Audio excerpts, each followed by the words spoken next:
ആദ്യമേ പറയട്ടെ, ഇത് ഒരു ഇമാജിനറി സ്റ്റോറിയാണ്. ഒരിടത്തും ഒരിക്കലും ഇങ്ങനെയൊന്നും നടക്കത്തില്ല കേട്ടോ. ഞാൻ വെറുതെ എഴുതിയ ഒരു കഥ. നിങ്ങൾ ഒരുപാടൊന്നും പ്രതീക്ഷിക്കരുതേ. വെറുതെ വായിച്ചു പോകാം, അത്രമാത്രം. അപ്പോൾ നമുക്ക് തുടങ്ങാം അല്ലേ? അപരിചിത. ശ്രീഹരി, നീ അവിടെ എന്തെടുക്കുക? നിന്റെ ഫോൺ കുറേ നേരമായി റിങ് ചെയ്യുന്നു. ഈ ചെക്കനിതൊന്നും കേൾക്കുന്നില്ലേ ആവോ? ഗിരിജാദേവി മുറ്റത്തേക്ക് നോക്കി വിളിച്ചു. എൻ്റെ ഗിരിജേ, ആ കുന്ത്രാണ്ടടുത്തൊന്ന് ദൂരെ കളയോ? അത് കിടന്ന് പാടി പാടി മടുത്ത് കാണും. ഇങ്ങനെയുണ്ട് ഓരോരോ ഇടപാട്. പ്രഭാവതിയമ്മ ദേഷ്യത്തിൽ മുഖം ചിരിച്ചു. മുത്തശ്ശി ഇത്രയ്ക്ക് ദേഷ്യപ്പെടാൻ എന്താ ഇപ്പോൾ ഉണ്ടായേ? ഏട്ടൻ ഇപ്പോൾ വന്നാൽ ഫോൺ എടുത്തോളൂല്ലോ. അതിനാണോ നിങ്ങൾ ഇത്ര ബഹളം കൂട്ടുന്നേ? കോളേജിലേക്ക് പോകാൻ റെഡിയായി ഉമ്മറത്തേക്ക് വന്ന ആരിജ ഉറക്കെ ചോദിച്ചു. നീ മിണ്ടാണ്ട് പോകാൻ നോക്ക്. എന്നോട് തർക്കത്തരം പറയുന്നോ? 2 തവണ എൻ്റെ ഫോണൊന്ന് റിങ് ചെയ്തേ ഉള്ളൂ. അതിനാണോ ഇവിടെ ഈ കോളിളക്കം? എൻ്റെ മഹാദേവ, എന്താ കഥ? സ്വയം തപിച്ചുകൊണ്ട് ശ്രീഹരി അകത്തേക്ക് വന്നു. അവൻ ഫോൺ എടുത്തു നോക്കി. ഹലോ, എടാ മിഥുനെ. ആ, ഞാൻ പുറത്തായിരുന്നു. എന്താണ് നീ വിളിച്ചത്? ശ്രീഹരി പതുക്കെ വെളിയിലേക്ക് ഇറങ്ങി.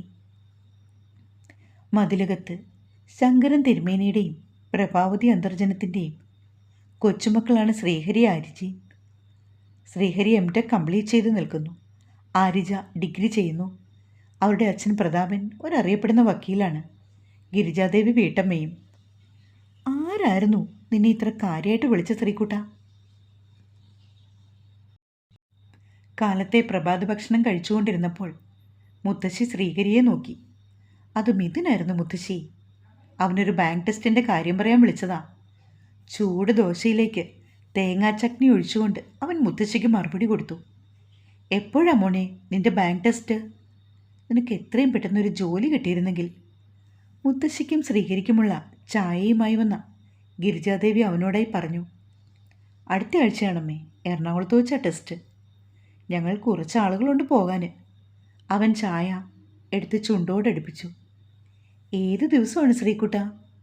അമ്മാത്ത് മുത്തശ്ശിയുടെ ഷഷ്ടിപൂർത്തി അടുത്തയാഴ്ചയില്ലേ? ഗിരിജാദേവി പറഞ്ഞു.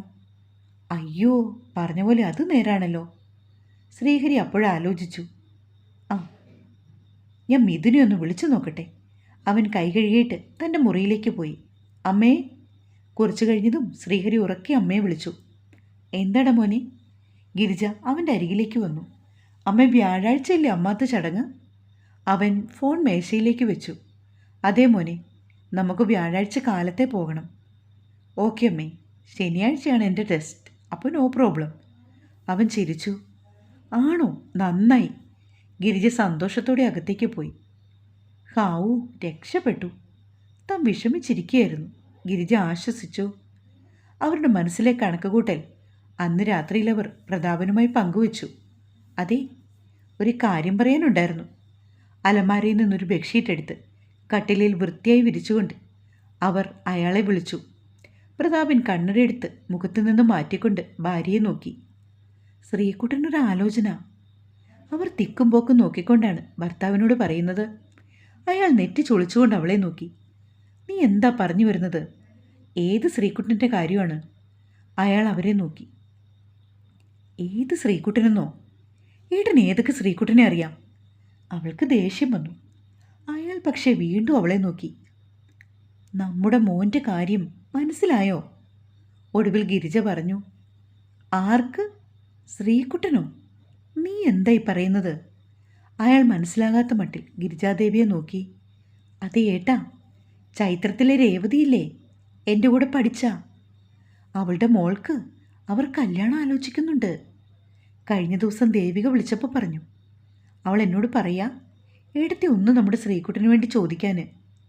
ആ കുട്ടിയെ വേളി കഴിച്ചുകൊണ്ട് വന്നാൽ പിന്നെ നമ്മൾ ആരാ? എന്തോരം ഫൂസത്തുള്ള ആളുകളാണെന്നോ. കഴിഞ്ഞ തിരുവാതിരയ്ക്ക് ക്ഷേത്രത്തിൽ ചെന്നപ്പോൾ രേവതി അണിഞ്ഞ പാലയ്ക്കമാല, ഹോ, ഒന്ന് കാണേണ്ടതായിരുന്നു. ഒറ്റ ശ്വാസത്തിൽ ഭാര്യ പറഞ്ഞതൊക്കെ കേട്ടുകൊണ്ടിരിക്കുവാണ് പ്രതാപൻ. നിന്റെ അനുജത്തിയല്ലേ ദേവിക? അവളുടെ ഒരു കണ്ടുപിടുത്തം. അയാൾ ചെറികൊട്ടി. എന്താ എൻ്റെ അനുജത്തിക്ക് ഒരു കുഴപ്പം? ആ കുട്ടിയെ നിങ്ങൾ കണ്ടിട്ടില്ലല്ലോ. അമ്മാത്ത് വരുമ്പോൾ ഞാൻ കാണിക്കാം. അവൾ ദേഷ്യപ്പെട്ടു. അതിൻ്റെ ഇടയ്ക്ക് നീ അവിടേക്ക് വരെ ക്ഷണിച്ചോ? എൻ്റെ കൃഷ്ണ! അയാൾ മൂക്കത്ത് വിരൽ വെച്ചു. ഏട്ടന് പറഞ്ഞാൽ മനസ്സിലാവില്ല. ഞാൻ കാണിച്ചു തരാം അടുത്ത ആഴ്ച.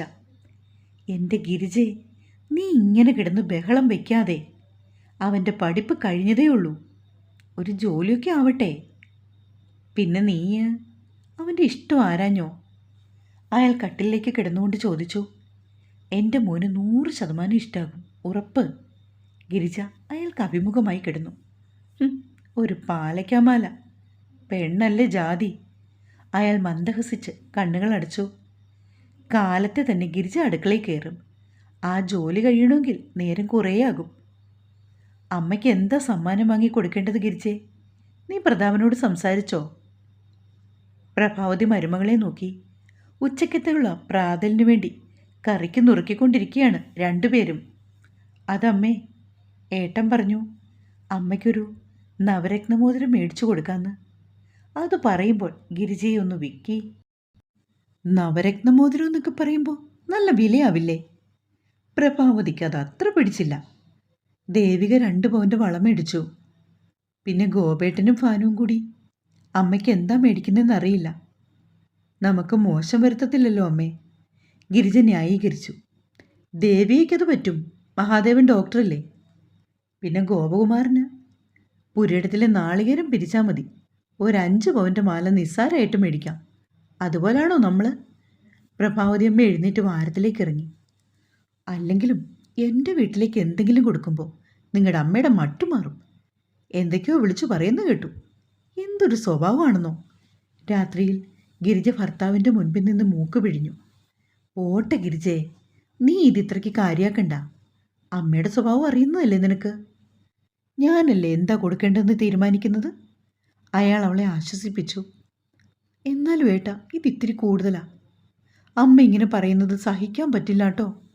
ഗിരിജ വീണ്ടും കരഞ്ഞു. എനിക്കെൻ്റെ വീട്ടിൽ നിന്ന് ഓഹരി തന്നിട്ടുണ്ട്, അത് അമ്മയ്ക്ക് അറിയാവുന്നതല്ലേ. എന്നിട്ടൊരു കണക്ക് പറച്ചിൽ. അവൾ പിന്നെയും ഓരോ കാര്യങ്ങൾ നിരത്തി. ഒരു തരത്തിൽ അയാൾ ഗിരിജയെ ആശ്വസിപ്പിച്ചു. അങ്ങനെ വ്യാഴാഴ്ച വന്നെത്തി. കാലത്തെ തന്നെ എല്ലാവരും പുറപ്പെട്ടു. ഗിരിജ ആകെ സന്തോഷത്തിലാണ്. ശ്രീകുട്ടൻ സുന്ദരനായിട്ടുണ്ടെന്ന് അവൾക്ക് തോന്നി. ഏത് പെൺകുട്ടിക്കും ഇഷ്ടപ്പെടും തൻ്റെ മകനെ. അങ്ങനെ എല്ലാവരും കൂടി ഗിരിജയുടെ തറവാടായ മയൂരത്തിലെത്തി. പടിപ്പുര കടന്നതേ നല്ല കാളൻ്റെയും അവിയലിൻ്റെയും ത്രസിപ്പിക്കുന്ന സുഗന്ധം അവിടെ ആകെ നിറഞ്ഞു. എന്തായി രാവുണ്ണിയാരെ ഒരുക്കങ്ങൾ? ഗിരിജ കാര്യസ്ഥൻ്റെ അടുത്തേക്ക് നടന്നുകൊണ്ട് ചോദിച്ചു. പാലട പ്രഥമം കൂടി ആകാനുള്ള കുട്ടിയെ. അയാൾ ചിരിച്ചു. പ്രതാപൻ പോക്കറ്റിൽ നിന്ന് ഒരു 500 രൂപ നോട്ടെടുത്ത് അയാൾക്ക് കൊടുത്തു. എപ്പോൾ വന്നാലുള്ള പതിവാണതെന്ന് പ്രഭാവതി അമ്മയ്ക്ക് മനസ്സിലായി. അവർക്കത് അത്ര പിടിച്ചില്ലെങ്കിലും ഒന്നും പറയാതെ അവർ അടക്കി പിടിച്ചു. മുത്തശ്ശിയെ കണ്ടതും ശ്രീഹരി ആര്യജി അങ്ങോട്ട് ചെന്നു. എല്ലാവരും പരസ്പരം കുശലമൊക്കെ പറഞ്ഞു. മോനെ ഹരി, ഇടയ്ക്ക് ഗിരിജ അവനെ വിളിച്ചു. മുത്തശ്ശിയുമായി സംസാരിച്ചുകൊണ്ട് നിന്ന ശ്രീഹരി അമ്മയെ നോക്കി. ഗിരിജാദേവിയുടെ അടുത്ത് ധാവണി അണിഞ്ഞ ഒരു സുന്ദരിയായ പെൺകുട്ടി. ഗിരിജാദേവിയുടെ അരികിലേക്ക് ശ്രീഹരി നടന്നു വന്നു. അപ്പോഴേക്കും ദേവിക ചിറ്റമ്മ കൂടി അവരുടെ അടുത്തേക്ക് വന്നു. മോനെ, ഇതാരാണെന്ന് മനസ്സിലായോ? അവർ മകനോട് ചോദിച്ചു. ഇല്ലമ്മേ. അവൻ ചെറുതായി ആ പെൺകുട്ടിയെ നോക്കി ഒന്നും മന്ദഹസിച്ചു. ഞാൻ പറയാം. പെട്ടെന്ന് പിന്നിൽ നിന്ന് ആരോ പറയുന്നു കേട്ടു. എല്ലാവരും നോക്കിയപ്പോൾ ചിരിച്ചുകൊണ്ട് രേവതി അവരുടെ അടുത്തേക്ക് വന്നു. ഹായ് ശ്രീഹരി, ഞാൻ മോൻ്റെ അമ്മയുടെ അടുത്ത കൂട്ടുകാരിയായിരുന്നു കേട്ടോ. ഞങ്ങൾ ഒരുമിച്ചാണ് മേലേപ്പാട വരമ്പത്തൂടെ സ്കൂളിൽ പോയിക്കൊണ്ടിരുന്നത്. എൻ്റെ പേര് രേവതി, ഇത് എൻ്റെ മകൾ ശില്പ, അവർ പറഞ്ഞു. ഓ ശരി ശരി, ഓക്കെ ആൻറ്റി. അവൻ വിനയത്തോടെ അവരെ നോക്കി. ശ്രീഹരി എന്ത് ചെയ്യുന്നു? രേവതിക്ക് വിവരം അറിയാമെങ്കിലും വെറുതെ ചോദിച്ചു. ഞാൻ MTech കംപ്ലീറ്റ് ചെയ്തു, അവൻ മറുപടി കൊടുത്തു. പഠിച്ചതിലെല്ലാം എൻ്റെ മോന് 90% എബോവ് മാർക്കുണ്ട്. ഗിരിജ അഭിമാനത്തോടെ പറയുകയാണ്. ആണോ? വെരി ഗുഡ് മോനെ. രേവതി അവൻ്റെ കൈപിടിച്ചു കുലുക്കി. ശരി, എന്നാൽ നിങ്ങൾ സംസാരിക്കുക അല്ലേ രേവതി? ഗിരിജാദേവി ശ്രീഹരിയെ ശില്പയെ നോക്കി. അങ്ങനെ പറഞ്ഞപ്പോൾ രേവതിയും പെട്ടെന്ന് ഓക്കെ പറഞ്ഞു. ഹലോ. ശ്രീഹരി ആ പെൺകുട്ടിയെ വിഷ് ചെയ്തു. ഹായ്. അവളും തിരിച്ച് അവനോട് പറഞ്ഞു. എന്താ പേര്? അവൻ ചോദിച്ചു. ശില്പ. ഓ സോറി, ആൻറ്റി ഇപ്പം പറഞ്ഞു. അവൻ പെട്ടെന്ന് ഓർത്തെടുത്തതുപോലെ പറഞ്ഞു. അവൾ അവനെ നോക്കി. ഇത്തവണ അവൾ നന്നായി ഒന്ന് ചിരിച്ചു. മുല്ലമൊട്ട് പോലുള്ള പല്ലുകൾ, എന്തൊരഴുക! അവൻ ഓർത്തു. ശ്രീഹരി എവിടെയാ പഠിച്ചത്? അവൾ ചോദിച്ചു. ഹലോ! അവൾ വീണ്ടും അവനെ നോക്കി വിളിച്ചു. പെട്ടെന്നാണ് അവന് സ്ഥലകാല ബോധം വന്നത്. ശ്രീയേട്ടാ! ആരിജ അവരുടെ അടുത്തേക്ക് വന്നു. ഇവൾക്കിതെന്തിൻ്റെ കേടാ? അവന് ചെറുതായി ദേഷ്യം വന്നു. ഏട്ടാ, മുത്തശ്ശി വിളിക്കുന്നു. ഓക്കെ, ഞാൻ വരുന്നു. അവൻ മറുപടി കൊടുത്തു. ശില്പ വരൂ. ആരാ ഏട്ടായിക്കുട്ടി? ആരിജ ചോദിച്ചപ്പോൾ ശ്രീഹരി അവളെ പരിചയപ്പെടുത്തി കൊടുത്തു. പരിചയപ്പെടുത്തേണ്ട താമസം. പെണ്ണല്ലേ വർഗം. അവർക്ക് സംസാരിക്കാൻ 100,000 കാര്യങ്ങളുണ്ടല്ലോ. പെട്ടെന്ന് തന്നെ അവർ രണ്ടാളും അടുത്തല്ലോ എന്ന് ശ്രീഹരി ഓർത്തു. അങ്ങനെ ചടങ്ങുകൾ ആരംഭിച്ചു. ഇടയ്ക്കെല്ലാം രേവതിയുടെ കണ്ണുകൾ ശ്രീഹരി തറഞ്ഞു നിന്നു. ശില്പയെ അവന് ഇഷ്ടായോ ആവോ? അവർ ചിന്തിച്ചു. ഗിരിജാദേവിയുടെ അവസ്ഥയും ഇതുപോലെ തന്നെയായിരുന്നു. ശില്പയാണെങ്കിൽ താൻ വിചാരിച്ചതിലും സുന്ദരിയാണെന്ന് അവനോർത്തു. എപ്പോഴൊക്കെയോ ശ്രീഹരിയുടെയും ശില്പയുടെയും കണ്ണുകൾ പരസ്പരം കോർത്തു. മനസ്സിൽ എവിടെയോ ഒരു സ്ഫോടനം നടക്കുന്നതായി അവനറിഞ്ഞു. ഇതെന്താ ഇപ്പോൾ ഇങ്ങനെ? അവൻ ചിന്തിച്ചു. ഒരു ശാലീന സുന്ദരിയാണ് അവൾ. ആരോ ഒന്ന് നോക്കൂ അവളെ. ഏട്ടാ, ഏട്ടാ സദ്യ കഴിക്കാൻ വരുന്നില്ലേ? ആരിജ അവനെ ഓർമ്മകളിൽ നിന്ന് വലിച്ച താഴേക്ക് ഒരൊറ്റ ഏറായിരുന്നു. ഇത്തവണ അവന് ശരിക്കും ദേഷ്യം വന്നു. നിനക്കെന്താ ഇപ്പോൾ വേണ്ടത്? അവൻ ചോദിച്ചു. എനിക്ക് പുളിയിഞ്ചി വേണം. ഏട്ടൻ വരുന്നെങ്കിൽ വാ. അവൾ നടന്നു. സദ്യയുടെ സമയത്താണ് ഗിരിജാദേവി പ്രതാപനെ രേവതിക്ക് പരിചയപ്പെടുത്തിയത്. സത്യം പറഞ്ഞ അയാൾക്കും ശില്പയെ ഇഷ്ടപ്പെട്ടു. ഗിരിജ പറഞ്ഞതിൽ തെറ്റില്ല. ഏതൊരമ്മയും തൻ്റെ മകന് ഏറ്റവും സുന്ദരിയായ പെൺകുട്ടി വരണമെന്നാണ് ആഗ്രഹിക്കുന്നത്. അയാൾ ഓർത്തു. വരട്ടെ, എന്താവും നോക്കാം.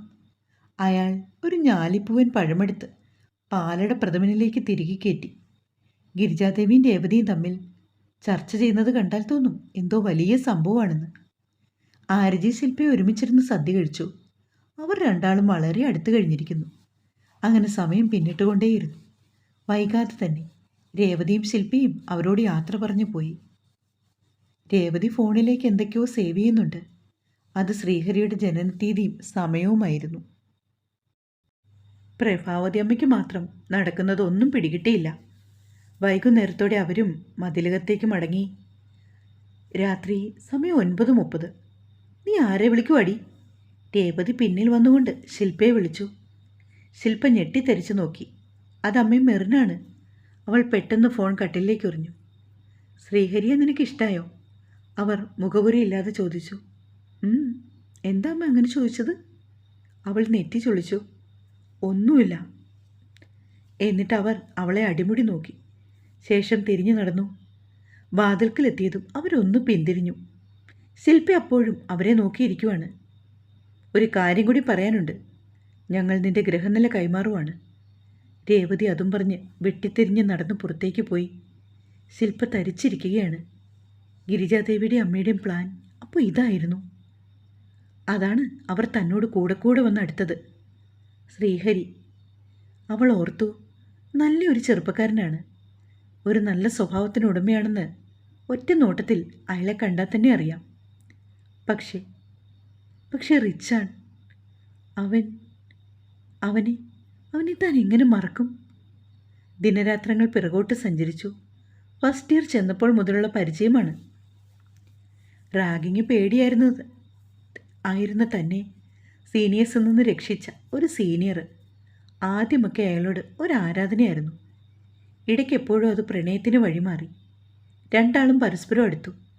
ഗുൽമോഹർ പൂക്കൾ വീണ വഴിപ്പാതയിലൂടെ അവർ രണ്ടാളും കൈപിടിച്ച് നടന്നു.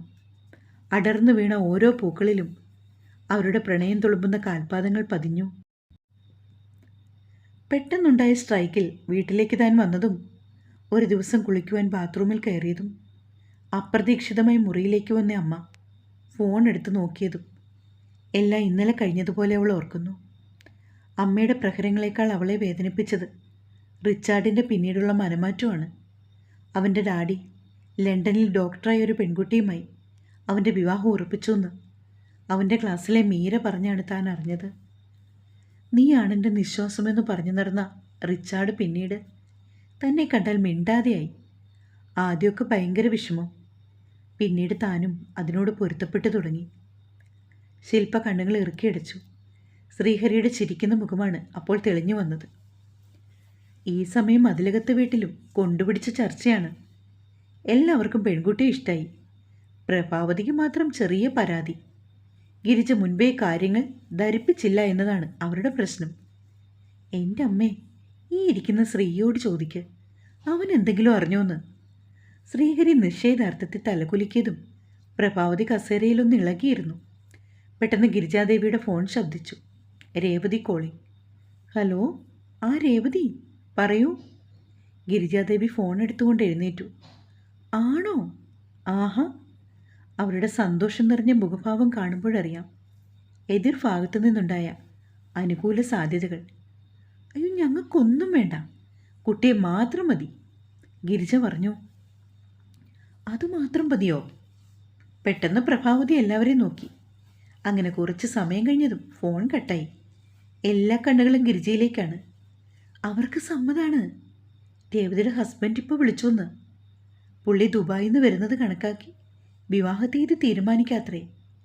സ്ത്രീക്ക് ഇവിടെ ജോബ് റെഡിയാക്കാമെന്ന് അവർ പറയുന്നത്. ഗിരിജ തുള്ളിച്ചാടുന്ന മട്ടിൽ പറഞ്ഞു. നീ എന്ത് വർത്താനമാണ് പറഞ്ഞത്? പെണ്ണിനെ മാത്രം മതിയെന്നോ? പ്രഭാവതി ഇടയ്ക്ക് കയറി. എൻ്റെ അമ്മേ, അവർക്കൊറ്റ മോളാണുള്ളത്, അതും ഡോക്ടർ. പിന്നെ രേവതി പറഞ്ഞത് എന്താണെന്നോ?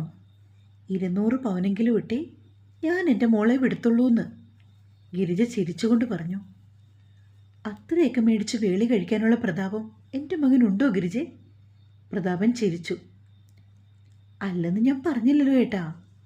ഇതാവുമ്പോൾ വിദ്യാഭ്യാസമുണ്ട്, കാണാൻ അഴകുള്ള കുട്ടി, നല്ല കുടുംബം, ജാതകവും ചേർച്ച, എല്ലാം കൂടി ഒത്തു വന്നല്ലോ. ഗിരിജ കാര്യകാരണങ്ങൾ വ്യക്തമാക്കി. അതൊക്കെ പോട്ടെ, ശ്രീകുട്ടന് ഇഷ്ടമായോടാ? പ്രതാപൻ വെറുതെ മകനോട് ചോദിച്ചു. അയ്യോ പാവം എൻ്റെ ഏട്ടൻ, ഏട്ടന് ഇഷ്ടപ്പെട്ടില്ല അച്ഛാ. ആരിജ അവനെ കളിയാക്കി. ഇടി മേടിക്കും നീ. ശ്രീഹരി അവളെ അടിക്കാൻ കൈയെടുത്തു. എല്ലാവരും ചിരിച്ചു. ഈശ്വര, അവളാണോ തൻ്റെ പെണ്ണ്? ഉറക്കം വരാതെ അവൻ തിരിഞ്ഞും മറിഞ്ഞും കിടക്കുകയാണ്. മെറൂൺ കളർ ധാവണി ഉടുത്ത വിടർന്ന കണ്ണുകളുള്ള, ചിരിക്കുമ്പോൾ നുണക്കുഴി വിരിയുന്ന അവളെ അവൻ ഓർത്തു. ശ്രീഹരി ശില്പ ചേരുമോ? പേരിൽ അത്രയ്ക്ക് ചേരില്ലെന്ന് തോന്നുന്നു. ഓ, പേരിൽ എന്തിരിക്കുന്നു? പെട്ടെന്ന് അവൻ ചാടി എഴുന്നേറ്റു. ബാങ്ക് ടെസ്റ്റ് മറ്റന്നാൾ. അവൻ നോട്ട്സ് എല്ലാം എടുത്ത് വായിച്ചു പഠിച്ചോ. ബാങ്കിൽ ജോലിക്ക് കൂടി കയറി പറ്റിയാൽ വേളി കഴിക്കുമ്പോൾ ഒരു അന്തസ്സുണ്ട്. അല്ലാതെ അവൾ അച്ഛൻ്റെ കൂടെ ഈ നാടും വീടും വിട്ടു പോകുന്ന പ്രശ്നമില്ല. മോനെ സൂക്ഷിച്ചു പോണം, ഫ്രണ്ട്സ് എല്ലാവരും ഉണ്ടല്ലോ അല്ലേടാ? പരീക്ഷയ്ക്ക് പോകുവാനായി ഇറങ്ങി ശ്രീഹരിയോട് ഗിരിജാദേവി പറഞ്ഞു. എറണാകുളം വരെ നല്ല ദൂരമുണ്ടല്ലേ ഗിരിജെ? പ്രഭാവതി അമ്മ ക്ഷേത്രത്തിൽ പോയി തൊഴുതിട്ട് വന്നതാണ്. അവർ ഇലച്ചീന്തി നിന്ന് പ്രസാദമെടുത്തവൻ്റെ നെറ്റി തൊടുവിച്ചു. വൈകാതെ അവൻ യാത്ര പറഞ്ഞിറങ്ങി. ഫ്രണ്ട്സ് എല്ലാവരും ഉണ്ടായിരുന്നു. അങ്ങനെ എറണാകുളം എത്തി. പലർക്കും പല പല സ്കൂളുകൾ. എക്സാം ഒരുവിധം ഈസിയായിരുന്നു. തിരിച്ചെല്ലാവർക്കും ഒരുമിച്ച് കൂടാൻ പറ്റിയില്ല. ആകെ ട്രാഫിക് ബ്ലോക്ക്. കിട്ടിയ ബസ്സിൽ എല്ലാവരും കൂടി കയറി. ശ്രീഹരി മാത്രമേ ഉള്ളൂ ഒരു സീറ്റിൽ. ബസ് വിടാൻ തുടങ്ങിയതും ഒരു പെൺകുട്ടി ഓടി വന്ന് ബസ്സിൽ കയറി. ഒരു ബാഗും അവളുടെ തോളിലുണ്ട്. കണ്ടക്ടർ അവൾക്ക് കാണിച്ചു കൊടുത്തത് ശ്രീഹരി ഇരിക്കുന്ന സീറ്റാണ്. അവൾ വേഗം വന്ന് അവൻ്റെ അടുത്തുള്ള സീറ്റിലിരുന്നു. പെട്ടെന്ന് ബസ് മുന്നോട്ടെടുത്തതും അവൾ സൈഡിലേക്ക് വേച്ചുപോയി. എന്തോ ഒരു ഉൾപ്രേരണയാൽ ശ്രീഹരി അവളുടെ വലങ്കയിൽ വേഗം പിടിച്ചതുകൊണ്ട് അവൾ വീണില്ല. Thank you. അവളുടെ ശബ്ദം ചിലമ്പിച്ചു. ബസ് പൊയ്ക്കൊണ്ടിരിക്കുകയാണ്. ആ പെൺകുട്ടി സീറ്റിൽ ചാരിക്കിടക്കുന്നു. ഇടയ്ക്ക് വളവൾ തിരിയുമ്പോഴെല്ലാം അവൾ അവൻ്റെ അടുത്തേക്ക് ഊർന്നു വന്നു. 2-3 തവണ അത് ആവർത്തിച്ചപ്പോൾ അവൾ മുൻപോട്ട് ആഞ്ഞിരുന്ന് കമ്പിയിൽ മുറുക്കി പിടിച്ചു. ആ അമ്മേ, പുറപ്പെട്ടു. എക്സാം ഈസിയായിരുന്നു അമ്മേ. ആ തിരിച്ചതേ ഉള്ളൂ, 8 മണി കഴിയും. ഓക്കെ. ആ കൊടുക്ക്. എന്താ മുത്തശ്ശി? കുഴപ്പമില്ല. ശരി മുത്തശ്ശി, വെക്കട്ടെ, റേഞ്ച് കുറവാ. അവൻ ഫോൺ വെച്ചു. എന്നിട്ടൊന്ന് നെടുവീർപ്പെട്ടു. ശ്രീഹരി പതിയെ തൻ്റെ ഒപ്പം ഇരിക്കുന്ന പെൺകുട്ടിയെ നോക്കി. അവളിപ്പോൾ വീണ്ടും സീറ്റിൽ ചാരിക്കിടക്കുകയാണ്. പിറകിൽ ഒരു തമിഴനാണ് ഇരിക്കുന്നത്. കൂടെയുള്ളയാള് മുൻപത്തെ സ്റ്റോപ്പിൽ ഇറങ്ങിയപ്പോൾ ശ്രീഹരി ഓർത്തതാണ് താനും കൂടി പിറകിലേക്ക് ഇരുന്നാലോ എന്ന്. പക്ഷെ അപ്പോൾ ആ പെൺകുട്ടി ഉറങ്ങുമായിരുന്നു. ശല്യപ്പെടുത്തേണ്ടെന്നവൻ വിചാരിച്ചു. ഇവൾ ആകെ ക്ഷീണിതയാണല്ലോ എന്ന് അവൻ ഓർത്തു. ശ്രീഹരി വെറുതെ ഫോണിൽ നോക്കിയിരുന്നു. ബസ് ഏകദേശം ഒരു 3/4 മണിക്കൂർ പിന്നിട്ട് കാണുമെന്ന് അവന് മനസ്സിലായി. പെട്ടെന്ന് ആ പെൺകുട്ടി ഞെട്ടി കണ്ണു തുറന്നു. ശ്രീഹരി നോക്കിയപ്പോൾ അവളെ വെറുക്കാൻ തുടങ്ങി. അവൾ പിറകോട്ടൊന്ന് തിരിഞ്ഞിട്ട് വേഗം മുൻപോട്ടാഞ്ഞിരുന്നു. ഇപ്പോഴവൾ ആകെ ജാഗരൂകയായി ഇരിക്കുകയാണ്. ശ്രീഹരി പിന്തിരിഞ്ഞു നോക്കിയപ്പോൾ ആ തമിഴൻ വെറുതെ പുറത്തേക്ക് നോക്കിയിരിക്കുന്നു. അവൻ എന്തോ പന്തികേട് തോന്നി. സർ, അവൾ പെട്ടെന്ന് ശ്രീഹരിയെ വിളിച്ചു. യെസ്, അവൻ അവളെ നോക്കി. Sir, if you don't mind, എനിക്ക് സൈഡ് സീറ്റ് ഒന്ന്, അവൾ വല്ല വിധേനയും പറഞ്ഞു. അവളുടെ കണ്ണുകളിലെ നിസ്സഹായ ഭാവം. Of course. ശ്രീഹരി എഴുന്നേറ്റു. പെട്ടെന്ന് അവളും എഴുന്നേറ്റ് മാറി നിന്നു. അവൾ പുറത്തെ കാഴ്ചകളൊക്കെ നോക്കുകയാണ്. ഇടയ്ക്ക് അവൾ ഫോണിൽ ആരോടോ പതിയെ സംസാരിക്കുന്നുണ്ട്. ഒന്നും കേൾക്കാൻ പക്ഷേ പറ്റുന്നില്ല. ശ്രീഹരി ഇടം കണ്ടിട്ട് അവളെ നോക്കി. പെട്ടെന്നാണ് അവനത് കണ്ടത്. പിറകിലിരിക്കുന്ന തമിഴിൻ്റെ കൈകൾ അവളുടെ പിൻകഴുത്തിലൂടെ നീണ്ടുവരുന്നു. ശ്രീഹരി അവൻ്റെ കയ്യിൽ പിടിച്ചു. അയാൾ വേദന കൊണ്ട് കരഞ്ഞു. പക്ഷേ അയാൾക്ക് മിണ്ടാനും വയ്യ. ഒരു നിമിഷം കഴിഞ്ഞ് ശ്രീഹരി പിടിവിട്ടു. അയാൾ വേഗം മുൻവശത്തെ ഒരു കാലിയായ സീറ്റിലേക്ക് പോയിരുന്നു. ബസ്സിൽ യാത്ര ചെയ്യുമ്പോൾ ശ്രദ്ധിച്ചിരുന്നൂടെ? ശ്രീഹരി അവളെ നോക്കി ദേഷ്യപ്പെട്ടു. അവൾ ഫോൺ കട്ട് ചെയ്തിട്ട് അവൻ്റെ മുഖത്തേക്ക് കണ്ണു നട്ടു. ഇയാളുടെ ആ മാല ഇപ്പോൾ അവൻ കൊണ്ടുപോയിനെ. അവൻ പറഞ്ഞതോ അവൾ വേഗം അവളുടെ കഴുത്തിൽ കൈവച്ചു. ഭാഗ്യം, മാല കഴുത്തിലുണ്ട്. ഞാൻ അയാൾ കുറച്ചു മുൻപ് അവൾ വാക്കുകൾക്കായി പരതി. ശരി ശരി, ശ്രദ്ധിച്ചിരിക്കുക, അത്രയേ ഉള്ളൂ. പിന്നീട് അവരൊന്നും സംസാരിച്ചില്ല. ഹലോ, ആ അമ്മേ, 1 മണിക്കൂറാകും പാലക്കാട് എത്താൻ. 8 മണിയോടുകൂടി ഇല്ലത്ത് വരും. ആ ശരി ശരി, വെക്കട്ടെ.